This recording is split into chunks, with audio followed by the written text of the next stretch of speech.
پھر بات وہیں آگے کھڑی ہو جاتی ہے کہ ایسے دینے کا کیا فائدہ کہ ہماری سمجھ میں نہیں آ رہا کہ پتہ نہیں کیسے دے رہا ہے اللہ تعالیٰ. تو یاد رکھیں اللہ تعالیٰ کے دینے کا انداز تھوڑا مختلف ہے. وہ کیا ہے؟ بعض مرتبہ جو چیز مانگ رہے ہوتے ہیں اللہ وہی چیز آپ کو دے دیتا ہے. اور ایسا بھی ہوتا ہے, ہمیشہ ایسا تو نہیں ہوا ہوگا کہ جو چیز مانگی اور نہیں ملی ہو. کئی بار ایسا ہوا ہے کہ جو مانگا وہ اللہ نے دے دیا, فوراً مسئلہ حل ہو گیا. بعض دفعہ بلکہ اس سے بھی پہلے کا اسٹیپ, بسا اوقات تو آپ دعا مانگ ہی نہیں رہے ہوتے, آپ اس کو دعا سمجھ رہے ہوتے ہو, لہذا اس میں وہ جان ہوتی نہیں ہے, تو قبولیت کا پھر سوال ہی پیدا نہیں ہوتا. آپ دعا پڑھ رہے ہوتے ہو, مانگ رہے نہیں ہوتے. تو اللہ نے تو دعائیں قبول کرنے کا کہا ہے, دعائیں پڑھنے پر کہا ہو, وعدہ کیا ہو, ایسا ہمارے علم میں کوئی حدیث نہیں ہے. دیکھیں یونس علیہ الصلوۃ والسلام جب مچھلی کے پیٹ میں تھے تو یونس علیہ السلام کو اپنی خطا کا احساس ہوا کہ میں اللہ کی پرمیشن کے بغیر اپنی قوم کو چھوڑ کے آ گیا ہوں. ان کو احساس ہو گیا, تبھی اللہ نے مجھے مچھلی کے پیٹ میں ڈال دیا ہے. تو اب آپ نے مچھلی کے پیٹ میں جا کے یہ دعا مانگی, لا الہ الا انت سبحانک انی کنت من الظالمین. اے اللہ تیرے سوا کوئی عبادت کے لائق نہیں ہے, سبحانکا تو ہر عیب سے پاک ہے. تو نے جو مجھے مچھلی کے پیٹ میں ڈال دیا تو یہ تیری غلطی نہیں ہے, تو ہر عیب سے پاک ہے. انی کنت من الظالمین, میں ہوں ظلم کرنے والا اپنی جان پہ, مجھ سے غلطی ہوئی ہے. اللہ تعالیٰ کو آپ کا یہ مانگنا اتنا پسند آیا کہ مچھلی کو حکم دیا کہ ان کو ساحل پر اگل دو. اور نہ صرف یہ کہ مچھلی نے آپ کو ساحل پہ ڈالا, وہ انبتنا علیہ شجرۃ من یقطین, یقطین کوئی درخت تھا وہ بھی اللہ نے اگا دیا دھوپ سے بچانے کے لیے. لیکن جب مصیبتوں میں ہم یہ کلمہ پڑھتے ہیں لا الہ الا انت سبحانک انی کنت من الظالمین, تو ہم یوسف علیہ السلام والے جذبے سے یہ کلمے میں جو الفاظ ہیں وہ مانگتے نہیں ہیں, بلکہ ہم یہ کلمہ پڑھتے ہیں. سمجھ رہے ہیں, پڑھنے کی بھی برکتیں ہوتی ہیں, میں اس کا منکر نہیں ہوں, لیکن ہمارے جو ورڈنگ ہوتی ہے نا وہ مانگنے کا اسٹائل نہیں ہوتا. ہم چھوٹے بچے تھے تو مسجد میں آیت کریمہ کا ورد ہوا کرتا تھا کہ بھائی حالات خراب ہیں آج کل, امام صاحب اسپیکر پہ اعلان کر کے بلاتے تھے, آ جاؤ بھائی آیت کریمہ کا ورد ہوگا, لا الہ الا انت سبحانک انی کنت من الظالمین, 5 لاکھ دفعہ پڑھا جائے گا. تو ہم مسجد میں آتے, وہ مسجد میں دانے ہم تو آتے تھے, اس کے بعد جلیبیاں بھی ملتی تھیں, بڑی گرم گرم ٹائٹ جلیبیاں ہوتی تھی. اب تک وہ مزہ نہیں آیا جلیبی میں. تو وہ جلیبیاں بھی ہوتی تھی, اوپر دانے رکھے ہوئے ہوتے تھے, وہ 5 لاکھ دانے ہوتے تھے, ختم کرنے ہوتے تھے. تو پھر ہم کیا کریں, لا الہ الا انت سبحانک انی کنت من الظالمین, لا الہ الا انت سبحانک. اس میں فراڈ نہیں کرتے تھے, پڑھتے پورا تھا الحمدللہ. بعض لوگ تو کیا کرتے تھے, ایک مٹھی لی لا الہ الا انت سبحانک انی کنت من الظالمین نے پھونک مارا اور سائڈ پہ رکھ دیا. وہ یہ ڈرامے بھی ہوتے تھے, لیکن ہم پورا ہی پڑھتے تھے. لیکن اس میں مانگنے کا انداز تو نہیں ہوتا تھا, لا الہ الا انت سبحانک انی. پھر اس میں بچے تھے, شرارت بھی شروع ہو جاتی تھی. پھر دیکھ رہے کوئی ادھر دیکھ رہا ہے تو ایک دانہ اٹھایا, لا الہ الا انت سبحانک انی کنت من الظالمین, یوں کر کے اس کی ناک پہ مارا ہے. کوئی ادھر دیکھ رہا ہے تو اس کی جیب میں ڈال دیا. تو یہ دعا مانگی جا رہی ہے, یہ تو پڑھی جا رہی ہے, ایک فارمیلٹی ہے کہ 5 لاکھ پورے کرنے ہیں, اس کے بعد جلیبی کھانا ہے اور نکلنا ہے. تو آج بھی ایسا ہی ہو رہا ہے. امام صاحب دعا مانگتے ہیں, لوگ کہتے ہیں یار چلو جب نماز پڑھ لی, 4 رکعتیں پڑھ لی, سلام بھی پھیر لیا, تو اس میں کیا جا رہا ہے, یہ بھی پورا ہی کر لو. ایسا ہی ہوتا ہے نا, یہ بھی پورا ہی کر لو, آمین آمین کہہ لیں گے. امام صاحب ڈرائیور ہیں, ہم پیچھے مقتدی ہیں, تو جہاں اتاریں گے وہیں اتریں گے ہم لوگ, پہلے تو نہیں اتر سکتے. تو یہ ایک لوگوں کے ذہن میں تصور ہے. نبی صلی اللہ علیہ وسلم نے فرمایا اللہ ظاہر قلب کے ساتھ دعا کی طرف توجہ نہیں دیتے. ظاہر قلب کا مطلب آپ کا دل حاضر نہیں ہو, کچھ اور سوچ رہے ہو, اور ادھر سے آپ نے ویسے ہی ایک فارمیلٹی پوری کرنے کے لیے. اللہ کہتے ہیں کہ جب تو مانگنے میں مخلص نہیں ہے تو میں تجھے کیوں دوں. تو مانگنے میں ہی مخلص نہیں ہے. تو بعض دفعہ بلکہ اکثر ایسا ہوتا ہے کہ ہماری دعا میں جان ہی نہیں ہوتی. آدم علیہ السلام کو جب جنت سے نکالا گیا تو پریشان تھے, بے چین تھے, مضطرب سے, میں کیا کروں کہ اللہ مجھ سے خوش ہو جائے. اس بے چینی میں الفاظ نہیں آ رہے سمجھ میں. فَتَلَقَّى آدَمُ مِن رَبِّهِ كَلِمَاتٍ, اللہ فرماتے ہیں اللہ نے آدم کے دل میں کلمات ڈال دیے ان کی بے چینی کو دیکھ کر کے, اس طرح سے مجھے مانگو. جب انسان اخلاص کے ساتھ دعا مانگتا ہے تو الفاظ کا القاء کہاں سے ہوتا ہے, اللہ کی طرف سے وہ القاء ہونا شروع ہوتا ہے. اللہ کہتے ہیں اس طرح سے مانگ. حضرت حکیم اختر صاحب رحمہ اللہ تعالیٰ نے ایک واقعہ بیان کیا, فرمایا کہ ایک شخص نے حرم میں, انہوں نے دیکھا یا کسی اور بزرگ نے دیکھا کہ حرم میں ایک شخص اللہ سے دعا مانگ رہا ہے گناہوں کی معافی کے لیے, اور اللہ سے کہہ رہا ہے کہ اے اللہ اگر تو میرے گناہ معاف کر دے گا تو بھی خوش ہوگا اور تیرے حبیب محمد صلی اللہ علیہ وسلم بھی خوش ہوں گے کہ ایک آدمی کی بخشش ہو رہی ہے، اور تیرا یہ بندہ بھی خوش ہو جائے گا۔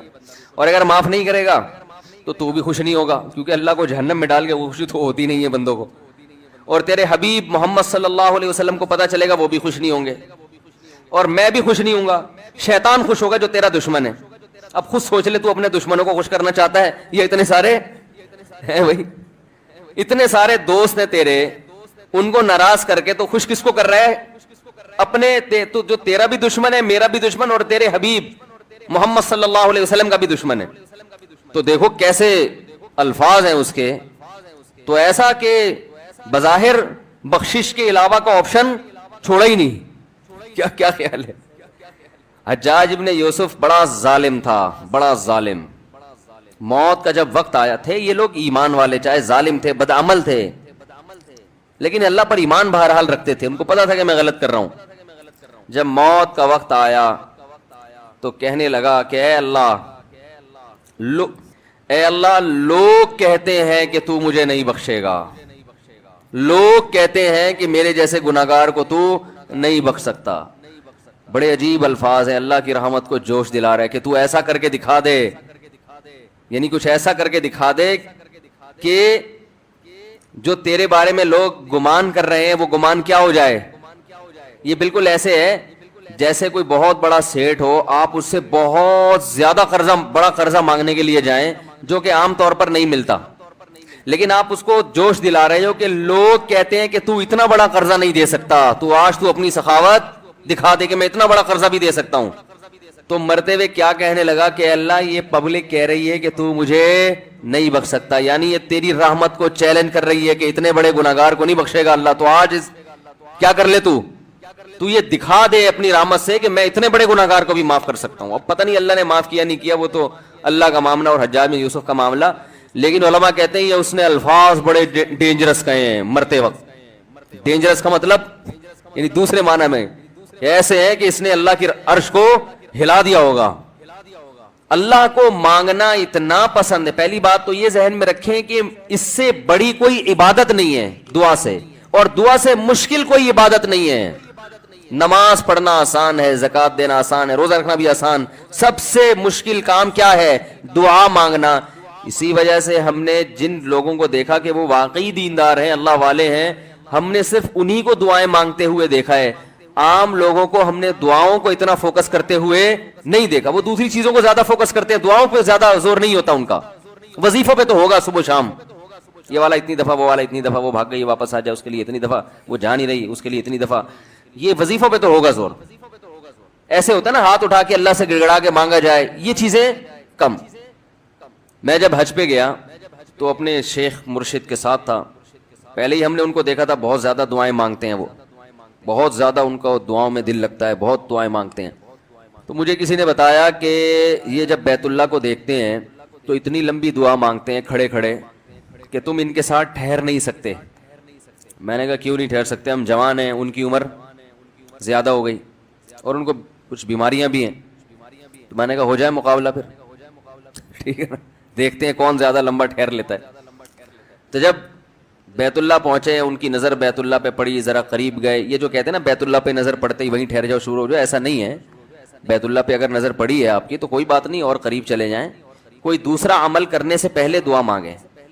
پہلی نظر کا مطلب یہ ہوتا ہے کہ جب نظر پڑی ہے تو اب طواف شروع کرنے سے پہلے یا کوئی دوسرا عمل کرنے سے پہلے آپ جا کے دعا مانگیں، تو وہ دور سے نہیں بلکہ جتنا قریب جا کے مانگیں اتنا زیادہ اچھا۔ لوگ کیا کرتے ہیں، یوں منہ نیچے کر کے جا رہے ہوتے ہیں کہ پہلی نظر پڑ گئی تو پھر دعا کا موقع نکل جائے گا، تو یوں وہ ٹکرا بھی جاتے ہیں۔ کچھ نہیں ہوتا، نظر پڑ جائے تو اور تھوڑا قریب جائیں، قریب جا کے دعا مانگیں۔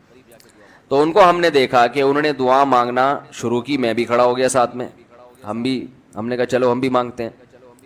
تو وہ اتنی دیر تک حالانکہ کمر میں بھی تکلیف، بیماریاں بھی ہیں، شوگر بھی ہے، تو بالآخر میں نے ہتھیار ڈال، میں نے کہا میں اتنی دیر کھڑا نہیں ہو سکتا۔ اور میں پھر اب بیٹھتے ہوئے شرم بھی آ رہی تھی کہ وہ بولیں کہ میری عمر زیادہ ہے اور یہ دیکھو ابھی جوان، شادیاں تو کرتا رہتا ہے، تو یہ کیا شادیاں کرے گا جو اب کھڑا نہیں ہو سکتا اتنی دیر۔ تو وہ اتنی دیر ہو گئی تو میں بیٹھ گیا واقعی، تو کئی ایسے ہمارے اکابر گزرے ہیں, بزرگ گزرے ہیں, 1 گھنٹہ 2 گھنٹہ 3 گھنٹہ. مرکز میں, تبلیغی مرکز میں کسی نے بتایا کہ ایک بزرگ کو میں نے دیکھا صبح اشراق کے وقت دعا مانگنا شروع کی ہے اور ظہر کی نماز میں اٹھے. اشراق کے وقت دعا مانگنا شروع کی اور کب اٹھے؟ یہ وہ لوگ تھے جن کا دعاؤں میں دل لگتا تھا. اب بتائیں دعا مشکل عبادت ہے یا نہیں ہے؟ حضرت عمر رضی اللہ تعالی عنہ کا قول ہے, فرماتے ہیں کہ مجھے اس بات کی پرواہ نہیں ہوتی کہ میری دعا قبول ہو رہی ہے کہ نہیں ہو رہی, مجھے اس کی فکر رہتی ہے کہ دعا مانگنے کی توفیق مل رہی ہے کہ نہیں مل رہی. کیونکہ اللہ جب ناراض ہوتا ہے نا کسی سے, مانگنے کی توفیق چھین لیتا ہے اللہ تعالیٰ. اور مانگنے کی توفیق دی ہوئی, اس کا مطلب اگر ناراض ہے بھی تو اتنا زیادہ نہیں ہے, تھوڑا بہت ہے, وہ تلافی چاہتا ہے کہ آپ کر لو. مانگنے کی توفیق ملنا اس کی علامت ہے کہ اللہ اگر ناراض بھی ہے تو بہت زیادہ نہیں روٹھا ہوا, بلکہ اس نے سوری کا آپشن دیا ہوا ہے کہ چلو مانگ کے اپنا منا لو, مجھے کسی بھی طریقے سے راضی کر لو.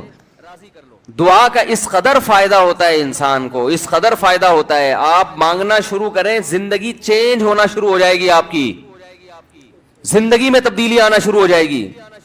جتنا تعلق اللہ کے ساتھ دعا کے ذریعے بنتا ہے اتنا تعلق کسی اور چیز سے نہیں بنتا. دیکھو کسی سے دوستی کرنا چاہتے ہو, دوستی کا سب سے بہتر طریقہ کیا ہے؟ اس سے گپ شپ شروع کر دو. یہی طریقہ ہے نا بھائی. آپ کا دوست کون ہے؟ وہ جس سے آپ کی گپ شپ زیادہ ہوتی ہو, اسی سے دوستی ہوگی نا. اب آپ بتا رہے یہ میرا جگری دوست ہے, بہت پرانا دوست ہے. میں پوچھوں گا آپ سے بھائی یہ دوستی کیسے ہوئی؟ یہ دوستی بھائی ایسے ہوئی کہ میں جس کالج میں پڑھتا تھا وہیں یہ بھی یہی پڑھتا تھا, تو کیا کرتے تھے آپس میں, کوئی بات چیت ہوتی تھی؟ بات چیت تو نہیں ہوئی کبھی زندگی میں, تو پھر دوستی کیسے ہو گئی؟ پڑھتے تو